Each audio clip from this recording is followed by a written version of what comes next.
کی گواہی۔ اور اب میں آپ کو یہ واقعہ ایکسپلین کروں گا کہ اس روز آخر ہوا کیا تھا اور کیوں ہوا تھا۔ یہ سچ ہے کہ حضرت علی رضی اللہ تعالیٰ عنہ کو اپنی شہادت کے متعلق علم پہلے ہی سے تھا، کیونکہ اس کی ایک پیشن گوئی انہوں نے اللہ کے رسول محمد صلی اللہ علیہ وسلم سے پہلے ہی سن لی تھی۔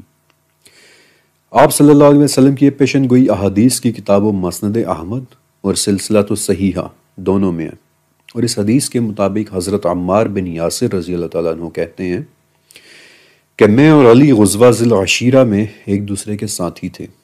جب راستے میں ایک پڑاؤ آیا تو ہم نے دیکھا کہ بنی مدلج کے کچھ لوگ کھجور کے باغوں میں کام کر رہے ہیں۔ تو علی نے مجھے کہا کہ عمار ذرا دیکھو تو صحیح کہ یہ لوگ کس طرح سے کام کر رہے ہیں۔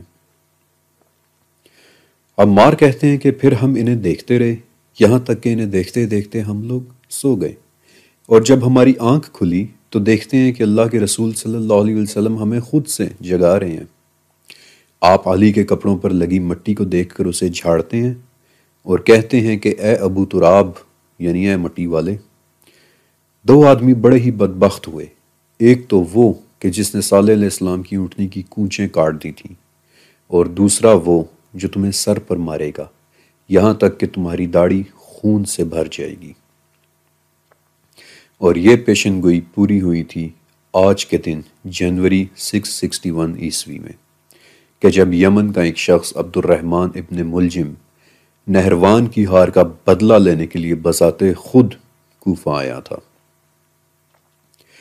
جب ابن ملجم کوفہ پہنچا تو وہاں پہنچ کر وہ بنی تمیم الرباب کے کچھ لوگوں سے ملا جو اس وقت بیٹھے نہروان میں مرنے والے اپنے مقتولین کا ذکر کر رہے تھے۔ ان لوگوں میں اس وقت کتامہ نام کی ایک عورت بھی بیٹھی ہوئی تھی جو دیکھنے میں انتہائی حسین تھی، اور ابن ملجم چاہتے نہ چاہتے اس عورت کی طرف اٹریکٹ ہو گیا تھا۔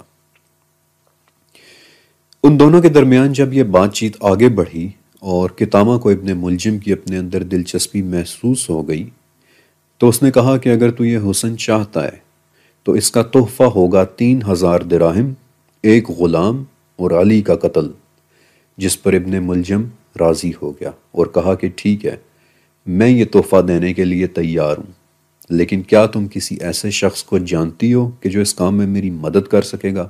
اور تب کتامہ نے اسے مزید 2 لوگوں سے متعارف کروایا، ایک تو وردان اور دوسرا شبیب۔ جب ان تینوں پلاٹرز کی سازش طے پا گئی کہ کیا کرنا ہے اور کیسے کرنا ہے تو یہ تینوں آخری مرتبہ کتامہ سے ملنے اور اس سے دعا لینے آئے، اور کتامہ اس وقت اعتکاف میں بیٹھی ہوئی تھی۔ میں ایک مرتبہ پھر سے بتا رہا ہوں کہ یہ تمام باتیں بڑی اہم ہیں، انہیں آپ نے ذہن میں رکھنا ہے، آگے چل کر میں انہیں ایکسپلین کروں گا۔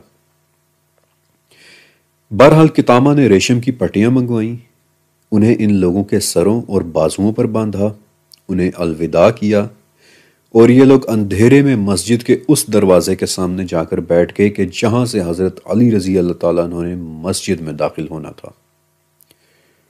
محمد بن حنیفہ نے تلوار کی جو پہلی چمک دیکھی وہ دراصل شبیب کی تلوار تھی کہ جو اپنے نشانے سے مس ہو کر دروازے کی چوکھٹ یا طاق پر لگی تھی۔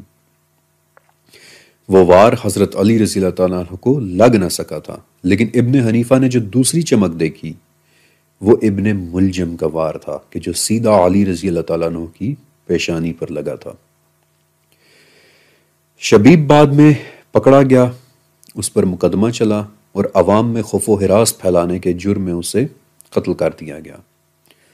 وردان بھاگ کر اپنے گھر چلا گیا، اور جب وہ اپنی ریشمی پٹی اور تلوار اتار رہا تھا تو اس وقت اس کا ایک کزن گھر کے دروازے میں داخل ہوا، اور جب اس نے پوچھا کہ یہ سب کیا ہے تو وردان نے اسے پوری بات بتا دی کہ جسے سن کر اس کے اپنے کزن ہی نے نفرت اور غصے میں آ کر وردان کو قتل کر دیا۔ جبکہ ابن ملجم کے ساتھ معاملہ تھوڑا مختلف طرح سے ہوا تھا۔ جب ابن ملجم پکڑا گیا تو نمازیوں میں سے کسی نے اس کے پاؤں پر تلوار ماری تاکہ وہ بھاگ نہ سکے۔ پھر جب اسے علی رضی اللہ تعالیٰ عنہ کے سامنے لایا گیا تو آپ نے اس سے پوچھا کہ اے اللہ کے دشمن، کیا تجھ پر میرے کوئی احسانات نہیں؟ تو اس نے کہا کہ ہاں ہیں۔ تو علی رضی اللہ تعالیٰ عنہ نے پوچھا کہ پھر تم مجھے قتل کیوں کرنا چاہتا تھا؟ تو ابن ملجم نے کہا کہ میں 40 دن تک استخارہ کرتا رہا کہ مخلوق میں سے جو بدترین خلائق ہو وہ قتل ہو جائے۔ تو اس پر علی رضی اللہ تعالیٰ عنہ نے فرمایا کہ وہ بدترین خلائق بھی تو ہی ہے اور وہ قتل ہونے والا بھی تو ہی ہے۔ اور اس طرح اس واقعے کے بعد حضرت علی رضی اللہ تعالیٰ عنہ کی شہادت ہو گئی، جس کے بعد پھر ان کے بیٹے حضرت حسن رضی اللہ تعالیٰ عنہ نے بذات خود ابن ملجم کو تلوار کے ذریعے ایگزیکیوٹ کر دیا تھا۔ حضرت علی رضی اللہ تعالیٰ عنہ کی تدفین اس رات بالکل سیکریسی میں کی گئی تھی تاکہ آپ کی قبر کو خوارج کے شر سے محفوظ رکھا جا سکے۔ اس قبر کی شناخت آپ علیہ السلام کی شہادت کے کہیں 150 سال بعد جا کر خلیفہ ہارون الرشید کے دور میں ہوئی تھی، اور یہ وہ جگہ تھی جہاں آج